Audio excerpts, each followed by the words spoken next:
Okay, so once again, I've been working on the boat, and I forgot to bring you guys along. Not really. This is just the busiest time of year for me. Lots and lots of stuff going on at the church. Plus repeated floods. I've already fixed the landscaping again for the second time, which is awesome. But the water didn't get into the shop, so that was good. So here's what we're doing. Well, there's a number of things that have been happening. I've been playing with mountings of things. You can see how our tank goes in here now. I know you're freaking out, right? You guys like bags, and a lot of you throw the bag back here. I get that. We're putting it up here. A couple of fancy new. This is the proving ground here. A couple of hooks. Tank sits there. I know it's close. It'll be fine. I'm really good at bending tubing. We'll have simple 90 right here, so the line can be short and sweet. And then we'll have a vent tube that kind of loops and sits over in this neighborhood here, and then just rubber band holding it in, right? I know you're looking at this one here. That's this deal. This temporarily tacked in here, but you get the idea. Oh, yeah. This area gets covered. At least the way I'm doing it. You don't have to do it this way. The directions in the pictures of all the ones I've seen also have you putting a wood block up here. Maybe they want it inside. I don't remember what we're doing or what their idea is. And you're supposed to carve this out a little bit and leave a little tab. This is full fiberglass out to here, and leave a tab on the fiberglass and tuck it up under here. And then you've got basically wings of fiberglass sticking out here. What's that going to do every time water hits? It's going to gather the water. Oh boy, yes it sure is. Now they have this area closed, presumably because when all the water, the massive amounts of water are going to come in, they're planning to catch it here, I guess. I don't know. I don't like it, but I just can't do it. So I do have holes here, so this will drain. This whole thing should get cut out. I should do that. It's not doing anything. All this mass up here isn't doing a darn thing. And so ideally you could indeed cut that out. Maybe I'll do that now. But anyway, I just couldn't do this. So what I've done here, this isn't really what I came here to show you today, but we're doing it anyway. You can see, I don't know, can you see there's a little bit of a step here? Same as what they have intended back here, the designer has intended back here, there's a step because they want you to create a radio box. Here we go. With this guy, I know I'm changing the subject, but I'll get back to it. So that's how you maintain the same height, right? So that's the same reason I've done that up here, where I've taken it down 1/16 of an inch all the way, this included. Okay, not too hard. You use a Dremel and the sanding wheel, and draw yourself a line first on everything. Sand your way down to where you're kind of close, and then get your larger. Here we go. And do your finish profile, okay? So that's all you're doing if you want to do this the same way I'm doing it. The easy way, the less work way, is to just use their block, sand it into shape, sand a notch in it, and then cover the notch so that, not this part obviously, but the extra tab would stick underneath it, and that'll hold the front of your cowl in place.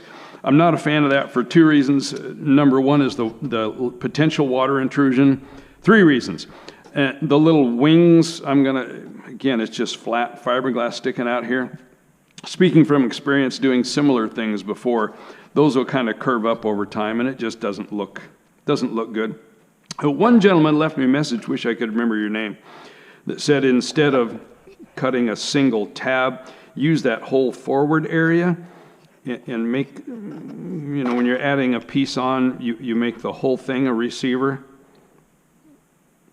so that entire front wing area, but you know what I mean by wings? Just light pieces, not a wing like, yahoo, we got a wing, but so that whole front fiberglass area sticks underneath here and gets held. And no question, that'd be a better way to go if you want to do that entire thing. I do not. I'm doing it like this. Oh, wait, so several reasons. I don't want the wings sticking up. I don't want the water intrusion coming in.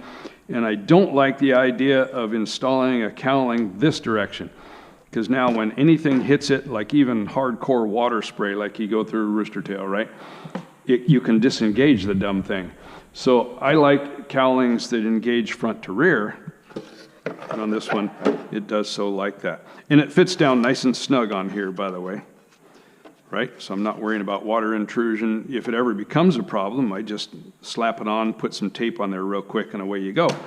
No water getting in there. Also, you can see my markings here. The back half of this, not half, this whole back portion is going to go away. It'll be open. I want a lot of air available for that motor. This will be open here as well. Maybe even this. I will probably open this entire area and see how it works. I want to be able to pound through rooster tails, because if you get in front of me, I ain't giving up, buddy. I'm coming hard, baby. So I got to be able to run through water. Phone's ringing. I'll get it later. So I may open this just because I want to ram a ton of air inside here, and plus I don't like this thing hitting the air. I want to allow the air to pass through the boat, through the cowling, cleanly without disrupting the ride of the hull. Okay, so that's why all that's happening. This going away, it's becoming lighter weight. It will, trust me. I'll show you later. So I need to cut this down all the way up to here, because my idea of this rear covered area is going to come all the way to here. And none of it sealed. In fact, I could open these up, and I might, and there's reasons why. We will talk about all that more later. You can see I've been playing with different servo mounts. I've got horizontals and uprights. These are available at allrc1.com, Rattlesnake RC. They have 440 lock nuts embedded inside. Comes with a handy drill guide, so you figure out where you want it. Put yourself a couple marks, slap down your drill guide, line up with those marks, poke your holes. Use little 440 screws, and that ain't never going anywhere. You could actually just star bond these into place. I have played with that. Tested the idea and star bonded these to wood, come back a day later and try to remove these, and you can, but you have to shred it apart, and the wood comes with it. It adheres so well. That can be done, which is what I've done here. I don't know, I guess if you guys want one of these, hit me up. I've drawn up a mount for the super coil, and it is nothing but star bonded into place. It ain't going anywhere. It has embedded nuts down inside, so it's quick and easy to replace the coil. Main reason I'm doing this, not because I believe you need a super coil. I don't believe that you do, but I just want the plug wire to come from the rear. That's just me. I mean, you could come from the front if you want. It's just the way you've got to cut out the cowling, because we will have to cut out the cowling. You can see I've marked the general location here. But I want the cutout going this way instead of coming this way. I don't know. I don't know why. And to mount a stock coil here, it wouldn't work. The primary lead wasn't long enough. And I could extend it, but I want to be able to zippity-doo replace parts if I need to without fiddling with extending wires and so on. Okay? You kind of, are you digging that? Are you jiving? All right.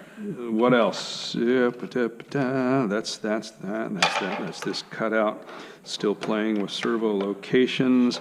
Oh, and what I've been thinking, we are successfully lightening the rear of the boat a little bit with the wire drive we're going to use. Cables are much, much heavier, so that may imbalance the boat for the way that it's designed. Plus, we're eliminating all of this. And I'm using a lighter material, you will see later, that will be covering back here instead of the wood covers that you tape on in the framework that they originally designed into the boat. So the back of the boat's going to be light. And here I've already drawn this one, and I was going to mount this servo up here. This would operate the throttle, right? Right? Zip, zip. I like, just because I'm weird this way, and I think it looks cool, I like the arm to operate the same as whatever device I'm operating. So in this case, I want it sitting in the same position. And it's cool to have it parallel to the boat. And so as this thing swings, it remains parallel. Now, always when you're swinging a servo arm, the rod raises and lowers as it runs across its arc. Hopefully you can see that. So that's why if they're in line, it'll move out and this way as it goes, and it'll remain parallel, so it'll look right. It's got nothing to do with the way the boat runs, which is why I'm going to break with that for the rudder that'll be back here. I believe, at least at this point in time, here's what I'm coming to, that I'll be using the horizontal mount. It's not quite as handy if you need to replace a servo in a hurry. This is really easy, obviously, because it's upright. So here you do have to get down and spin the screws out from down below. No big deal, just alongside. And I will probably mount it back here. Going back to my discussion about weight, I do think that I need to bring some of the weight back to this area, because this is intended to carry all that as a radio box. And again, I know from seeing pictures and stuff, a lot of guys put their fuel bag back here. So we've shifted a bunch of weight forward and we've lightened the rear. I do think I need to bring it rearward. So I have considered, I may even bring the throttle servo all the way back here. Battery. Yep. All RC1, Rattlesnake RC. Just glue it in. Starbond. It's not going anywhere. You can put Velcro on there if you want, but you don't need to. You're going to drop this in, run rubber bands around the top to hold the servo down in place. O-rings work really nice and look really cool. And so that's that. Receiver is just going to sit back here. Switch will be right here so that when all this is covered, I can access it here. And that's that. Right? Now let's get to the thing I started off wanting to tell you about, because I began to position my strut. And then it dawned on me that this little backer that Brent sells you, same guy you're going to get the wire drive, front wire drive, solid flex drive. He gets upset if I call it wire drive. It's not just a wire. It's crazy fancy material. But anyway, instead of sticking the strut in here and tightening this and clamping it and trying to hold that arrangement in place and then mark or drill your holes, just use his backer. And I put the backer on here and just measured it into position. Don't measure off of the sides. It's really close, but I can see that it's been ground on. It must be a rough material that gets cut down, and he takes and sands the sides really quick. I don't know if they're perfect. Not that super dead nuts matters that much here, but I just measured from here to here. And I'm running it centered. If you want, you can offset slightly to the left. I believe that's better. And I'm going to break all of your hearts. Well, I'll tell you about it later. Anyway, so what I've done here is put a wood block behind, even though it's unnecessary, because I just drilled a little bit to start, right? Find a drill bit that goes in without upsetting the threads. And then this is just a nice move. Pull that off. Yeah, you can see I marked it, but don't worry. That'll get covered. If you don't have one of these, you ought to get one as a tap guide. It helps you drill holes straight. Have you ever managed to actually drill a straight hole by eye? No, I know you have not. Many of you are claiming right now that you have. You lie. This is going to be hard to do. But I'm going to hold both while we drill a hole. Block on the back because we don't explode the wood too badly when we go through, right? So just do that. Remember, you'll feel it on your fingers when it comes through. No, you're not going to go through so far that you're actually drilling into your fingers back there. Okay? By the way, position-wise, height-wise, don't set it too low, right? Because you're either going to run this back here, which is a great idea, or you're going to run individual nuts, and you have to take the floor into consideration, and there has to be room for the full size of the nut on the back side. So don't mount your strut. Don't think you're going to mount it way down here, right? That ain't going to work.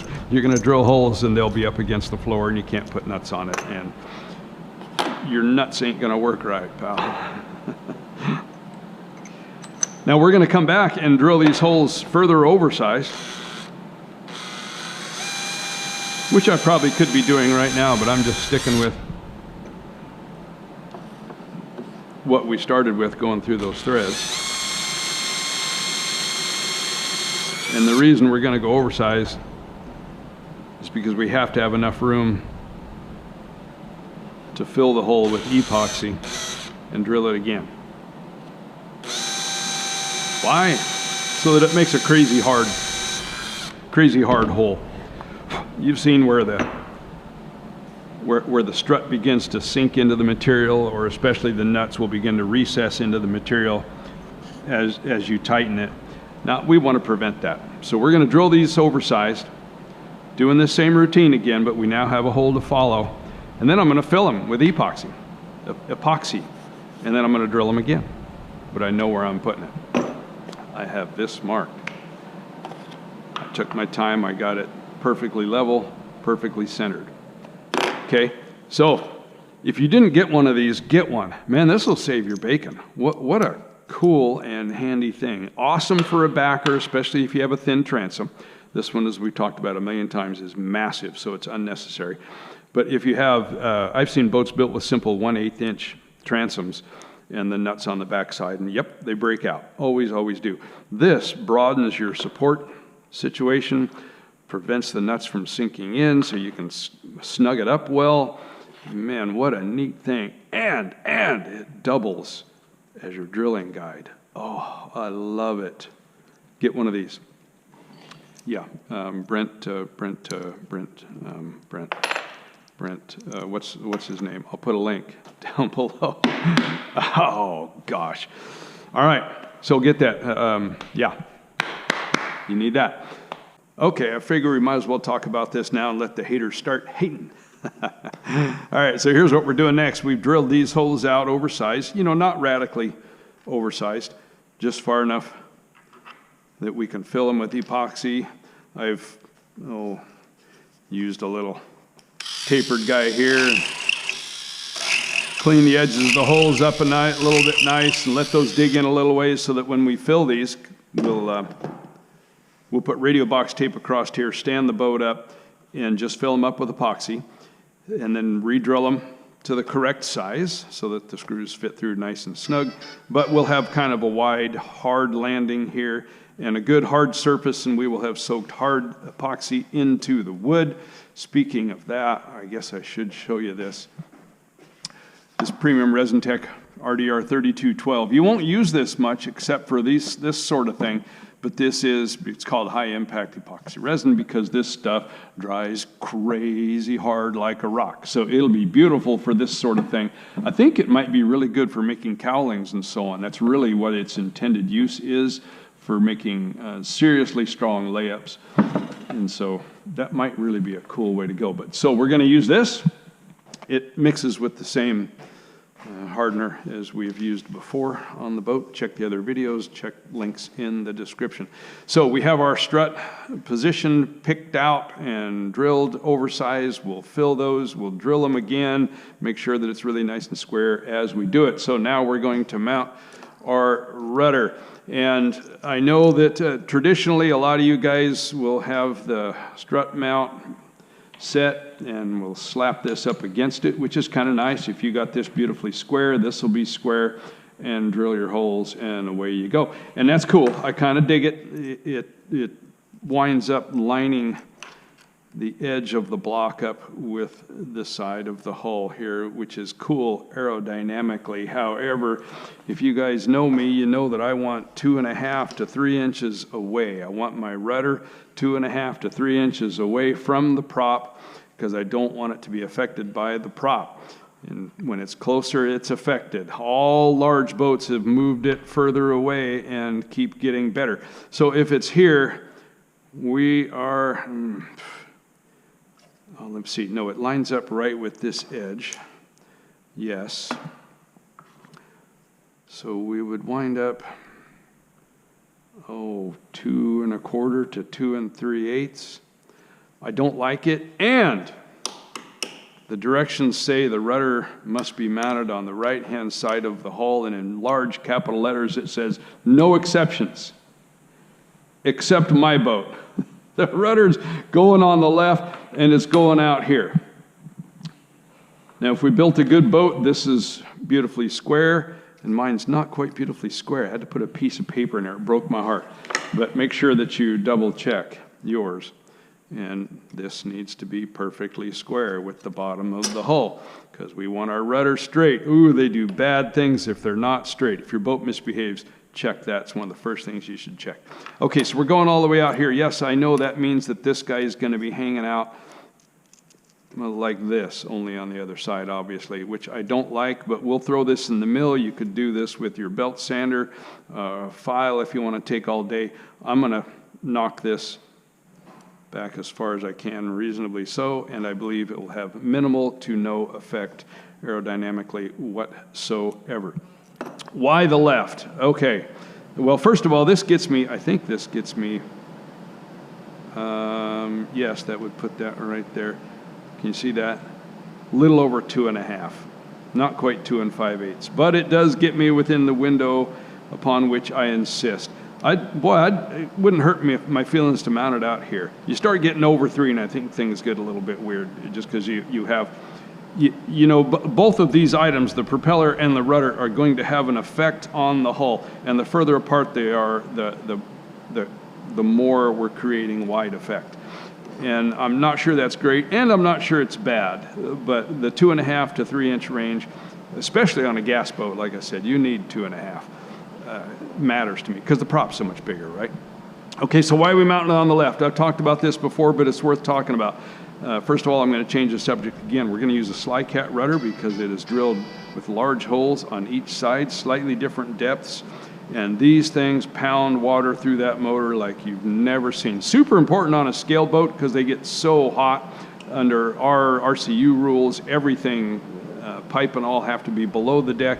Legally, you can have no air holes anywhere that weren't on the original boat. You can't do it. Some boats can. All right, we've talked about that before. I proposed rules, I got shot down. Okay, so we're using a Sly Cat rudder. Pick up one of these. It's tapered. It's about 75% more rudder than we need. We'll definitely be cutting the bottom off to a certain extent. And what I typically do to determine the proper depth is I cut it a little bit and I run the boat, I cut it a little bit, I run the boat, I cut it a little bit, and the boat behaves bad. And I'm like, oh, I cut it too far. I buy a new one and add a little bit more back on. You know, you only want what you need. Any more than that and you're dragging excess material in the water, which is not helpful. This thing is so small and so weird, and it has such a deep ride height, it's going to be way up out of the water. So maybe I won't be able to get away with cutting away as much as I would in one of my scale boats. I might start like with 1/4 or 3/8 of an inch, see how it behaves. But I don't think it needs all this. You could probably do an 1/8 scale. I was changing the subject again. Oh, why to the left? Several reasons. Let's start with, well, really, now one major reason. Wait, I'm not going to tell you yet. There's something else I do want to tell you. We are going to put this on here and drill holes, right? And we talked about with this one that you don't want it so low that the nuts would interfere with the floor, right? Or even the epoxy fillet that you've laid in there. It's not cool. You have to, I've done it before where I've had to grind away some of the epoxy so that the nut could sit flush because I mounted it too low, right? We're doing the opposite on this one here. We're mounting it as high as it can possibly go. And the nuts, if you're using this Speedmaster style, which I got from Rattlesnake RC, you could just contact Bill and get all this stuff. Just tell him you want to use what I'm using. The Sly Cat rudder and so on comes from Bill. You can order it from Canada, but why would you wait? Get it from allrc1.com. The nuts, as you can see here, even with the point of the nut straight up, can you see it? Don't quite reach to this upper surface, okay? So that tells me when I'm mounting this, I can mount it all the way up here if I want to. Now, we're doing a little bit different things back here than the kit calls for, but that's not going to affect the way that, you'll see, but that's not going to affect the way this will mount. You could mount it all the way up here flush if you want. Don't do that, you know, be respectful, leave a little bit of space, but mount it as high as you possibly can. Why? When this is mounted in the bearing block, see this flat, wacky surface? It mounts below. And you're dragging it through the water if you mount this thing down any lower. this is hitting water. Man, that ain't good. You want to talk about this thing being in the air here. Dragging this through the water, that's no bueno. All rudders are like this. I've been known to cut this further down. Cut this landing further down. Make this hole my large top hole, drill a new bottom hole, and mount the whole thing up in like this. You know what I mean? You get the idea? And that gets this flat out of the water if the rudder's been if the rudder bracket, the rudder mount has been mounted low. Got to get that out of the water. Okay, we're back to the subject. Why on the left? I think I can explain it. Two main things. Okay, so when we're running our RC boats, the prop is counter-rotating, right? Counterclockwise, the opposite of car engines and so on. It's diving into the water here. With my rudder here, I don't care, right? What's it doing on the other side? It's flinging water up in the air. The rooster tail comes off of the right-hand side. It dives in here, sure, it makes a splash, but the cup of the prop throws water up into the air. What's it do if I'm over here? Some of that thrust is blasting against the rudder. No bueno. Not good. I don't really even know what that's doing, but it can't be a good idea to have some of the thrust hitting the rudder. So if there was no other reason whatsoever, that's a good one. I still haven't heard an argument for ever mounting it on this side, by the way. Leave me that argument. I know you want to. I know you're yelling at the screen. But let me tell you something else. Imagine this boat is moving through the water right now, and it's hauling hind end, right? And I want to turn. Do you want me to push on this side to turn the boat? Where, talk about having this thing square. We got prop blast on it, and is it flawlessly square? If I'm pushing on this side to turn this boat, I can easily have an upward or a downward effect on the hull as I'm pushing on it, which is what this guy is doing, right? Or would you rather pull it from here, which is what you're doing if you're over here? Little to no effect on the attitude of the hull if I'm just pulling it. If I'm pushing it, crazy things can happen. If I'm just pulling it like on a string, that's a beautiful thing. You ever try to push a string? Doesn't work. Goes every which way. So that's my theory. I want to pull the rear of the boat around. I want the prop wash to have no effect. And I've got a third one for you. I want offset from my turn fin. Because imagine I'm in line with my turn fin. That's a pretty good turn fin right there. Fill this in. If I'm in line with my turn fin, and I want to introduce throttle because I want to turn the boat, I got to introduce throttle and drive around my fin. If I'm out here, I introduce the tiniest throttle and I'm going to rotate around this thing. I'm already part way around. You go to the turn with your rudder set over here. If you've never done it, build one that way. You'll breathe on that throttle, and you'll wind up slowing it down in your radio, and the boat is going to turn in now. Now you think, well, that's twitchy. It's hard to drive. No, think about it. If I'm over here, I have to introduce more rudder, which is doing what? Pushing more water to initiate rotating around my fin. Over here, I just barely ask the water to do anything, and the thing turns in like a monster and rips through the turn. Try it. No exceptions? Wrong. It's your boat. Build it however you want. You don't want to do it? You're scared? Okay, fine. Put it back over here. Be scared. And then when you guys come up here for the Nationals, look at every single full-size hydroplane that has drivers in them that know how the things behave, that every time anyone has modified a boat, moved the rudder from the right to the left, they've said, oh my Lord, why didn't I do that way earlier? It's so much better. It's so much faster. It's so much more drivable. Every single full-size boat that is not a vintage boat does that. Okay, argument over. Mount this thing. Set it high. We're getting this flat spot up out of the water. We're mounting it way over here. We're making sure that it's square. we're doing the same routine. I've got a block here. We're going to drill the holes just with what drill bit fits through here. Then we're going to go back in and make them oversized. We're going to cut little tapers on them with any sort of a thing you got to use to do that, inside and out. The very next thing we're going to do now is tape the back of this thing up with radio box tape, stand it up perfectly straight, and we're going to just sit there and drip epoxy in there. And you're going to sit here and fiddle around out in the shop for a while, do other things, rebuild motors, get your gear cleaned up and ready for the year. Because as you run it down into these holes, the epoxy is going to start seeping into the wood, and it'll go in a certain ways before it stops. But you'll see that the level reduces, and just keep dripping more in until it no longer takes more epoxy, okay? And that'll occur as it's kind of sort of starting to gel and as it's stopping its intrusion into the wood. It's all good, man. It'll soak in there really nice. You'll have really good hard areas that won't take water later. You see your transom start getting dark streaks coming off of there is because your transom's filling up with water. That's no good. You screwed your boat up. Okay, mount that stuff. Get your stuff Rattlesnake RC, get your stuff from Automotive, get your stuff from Brent Byers where you get the wire drive, and let's go. Okay guys, I got good news and bad news about what's just about to happen here.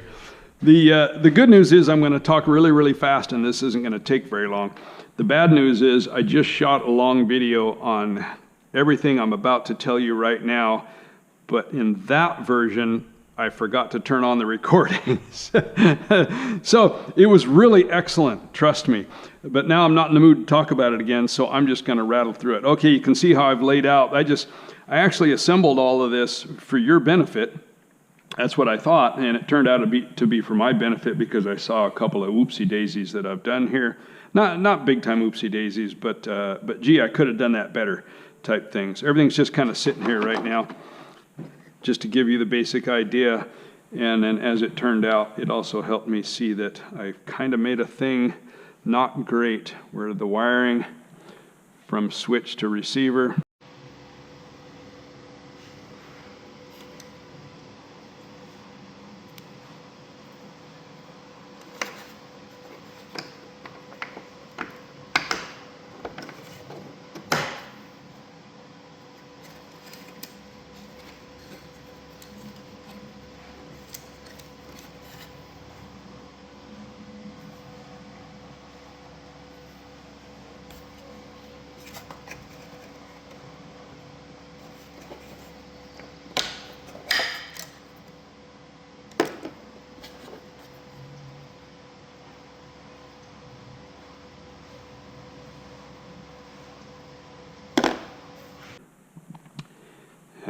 it's too close and kind of tight around the throttle servo, and that bothers me.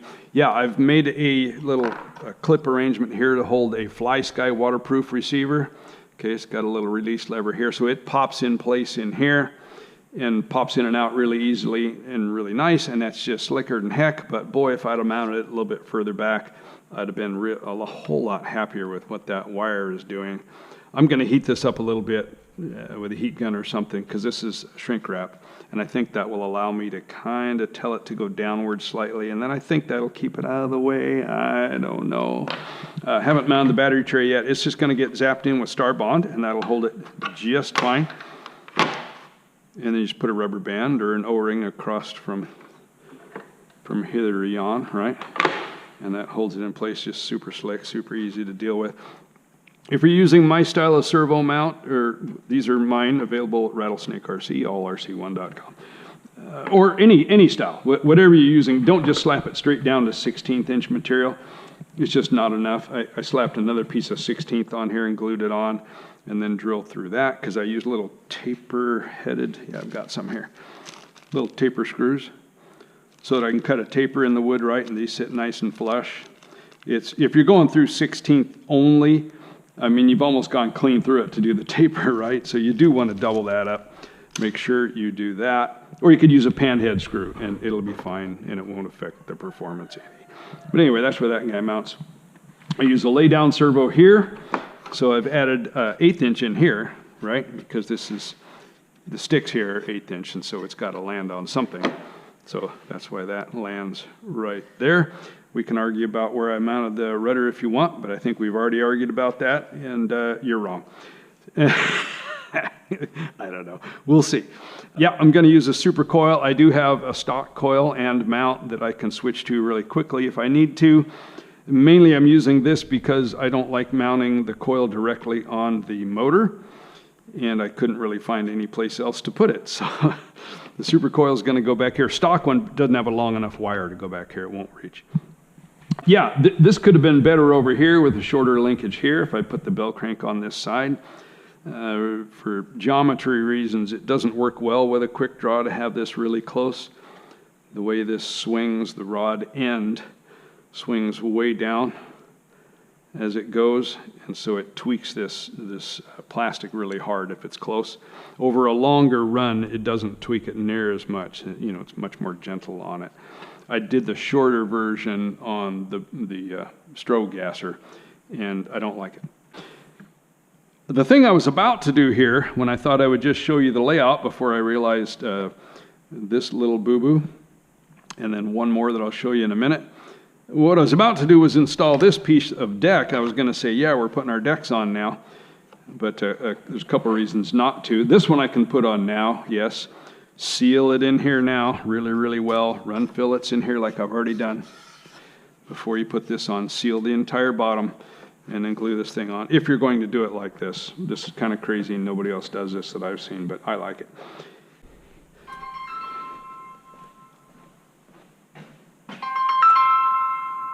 Wireless caller from Massachusetts. How'd you get my phone number? That's why I don't give out my number. I got 10,000 subscribers, and I love every one of you. I just can't talk to all of you all day, every day. I'm only one man. Okay, so this is the way Blazer Marine sends this thing, and they intend for this to be a sealed radio box. By the way, I've cut out both sides of it now. Number one, because that's where I needed to mount my servo. Number two is it's lighter weight if I remove that stuff. And it looks super cool. So that's why I removed all that. So this is the way Blazer Marine wants you to do it. I don't like it in the first place for a couple of reasons. Number one is the position of the, I don't understand why this 1/4 inch material here is supposed to land here and then have a gap. I don't know why it wasn't cut where this would land against the wall here. Still plenty of room for tape, right? I mean, I realize this is a landing for the cover. But seems to me there's still plenty of material if it was out here to throw radio box tape. And, you know, this would just be a little bit narrower and you still have your landing, which is why I've installed a piece here. A couple reasons. It holds my switch, which is super dandy, and I've notched it to the exterior. And I'll just cut these little tabs out, and this piece will run here, right? And I'll just build a new one of these, run strips along here. And that will be my landing. We'll do it a little different in the rear. This is the way Blazer Marine has it laid out, and then you got to add another piece here, you know, underneath to make a landing for the lid. This thing here is 3/8 of an inch wide. There's plenty of material. We'll just, you know, hack a piece off here, and that'll be our landing, so I don't have to add another piece. I don't like to do extra things because I'm very, very lazy, right? So we have a built-in landing here. We'll add a piece all the way front to rear here. We'll put another, oh, might even cut this one and use this across here. So we will have to add a, you know, I'll put a piece of 16th under here as a landing across there. The lid would just be one big piece of G10. It's going to be open all the way. One little piece of G10 is going to lay on here. Lighter than wood, don't have to seal it, don't have to paint it, never going to warp, slicker than snot. I kind of think it's cool that I can see through it a little bit, and I'll see a little bit of action happening underneath there. Yeah, baby. So that'll be it. This is 12 thousandths. I've got some 15. I might use 15. Might use 20 if this feels too wicky-wacky. I won't know until I cut a big piece and lay it in there and tape it in. And if you got to service it, undo the tape, and she's out.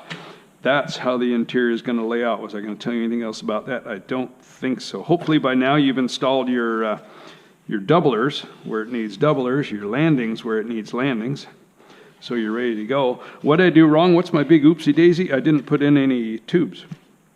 I got to do something with all the water. It's going to come pounding out of here, right? Yeah, quick draw, I got to run 3 of them. So I think we'll do something like, I happen to have this one that might actually be the ideal thing. You know, of course, obviously it'll go through here. I think I want to exit right here. I'd love to have them over and under, but I think I'm going to have to do them in a row. And we'll just, you know, do 3 of them like yay, fairly close to this wall. I don't want them in the way of my belt. I don't want to be hitting them with the belt. Yeah, we're using a belt. I'm not using a pull starter. I'm an old guy, man. Do I want to yank my shoulder out? Doesn't make any sense whatsoever. I just want to fire it up and go.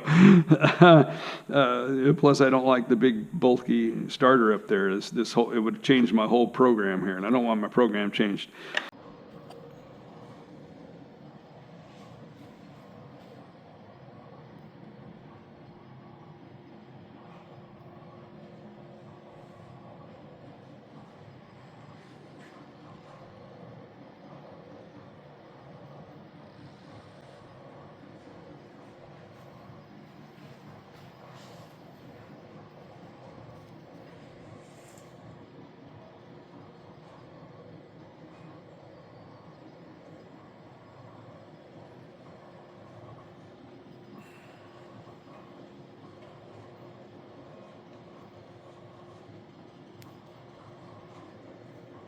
So that's where, this is the thing that I got to do. I got to do this, and then I forgot all about doing this, and then I got the wire here too tight. Man, if I'd have just, why didn't I do that back further? I don't know.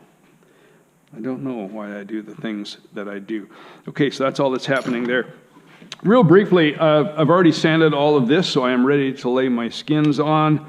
This is a real art form here, getting this angle set right. Of course, it was too much material. I cut it really close, but I left extra, and of course there's epoxy oozing out after we slapped this non-trip on, if you used a lot, which you should have done. And so to get it close, I just grabbed this guy with one of the sanding drums and just I tried to sand at this angle. And of course the angle reduces as you get further out to almost nothing here. So you got to keep that in mind. And I got it kind of sort of close, and then it's super duper uneven, and that's why you got to just come back by hand. Use this stick-on sandpaper. Link in the description if you haven't bought some of this already. And, you know, leave yourself some extra like this so you can kind of try to watch the angle. Okay? And it reduces as you go all the way out here until it's really light. See that? You want to come up to a pretty nice point here. Okay, and then get down and eyeball it over and over and over, because it's really easy to get this guy wavy and out of shape. So take your time, man. Sand it. Work this way as much as you can. If you're doing this number here, it's really hard to keep yourself from throwing a radius into it. And when you wind up attaching this, you want to be able to clamp out here, and you're going to focus your effort of the clamp on this all the way on this outer edge, and you want the angle that it's been sanded at to kind of give you that trajectory that you're looking for, right? If you sand it too flat, you're going to wind up putting, you know, a funky look in your deck. If you roll it too far over, you're going to clamp it, and it's going to tend to do this number on your deck, right? So you're trying, I know, I'm telling you, don't beat yourself up. It's not easy to do, to get it perfect. It's easy to do. It's really easy to do wrong. I need to take this down a little bit. Look at that. I shouldn't run into that. I'll take that down a little. See, I'm glad you guys are here. So you get the idea. Okay, don't know if you can see it.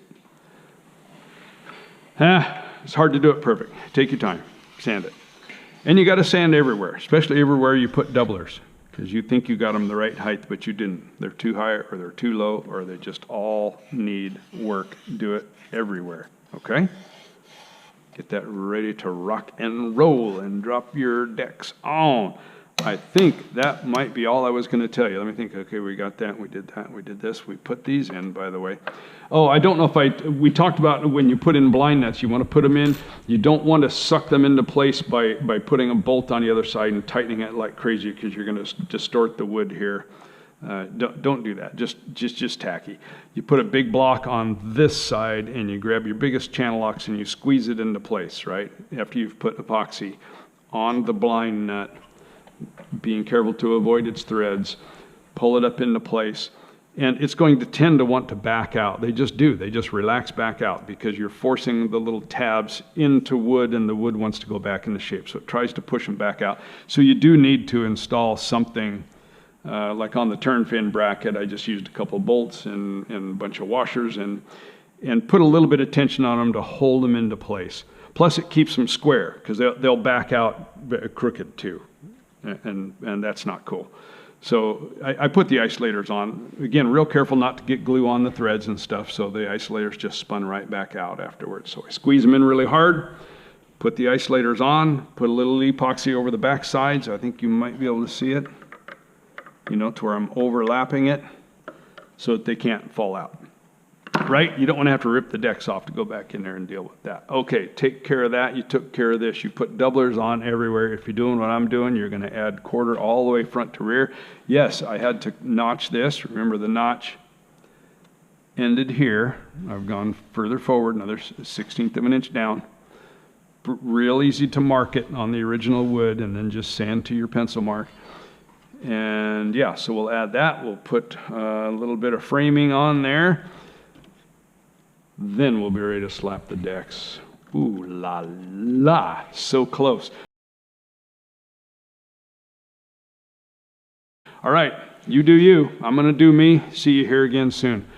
Whew, second time through. Second time's a charm. Pigs chilled out. See you guys.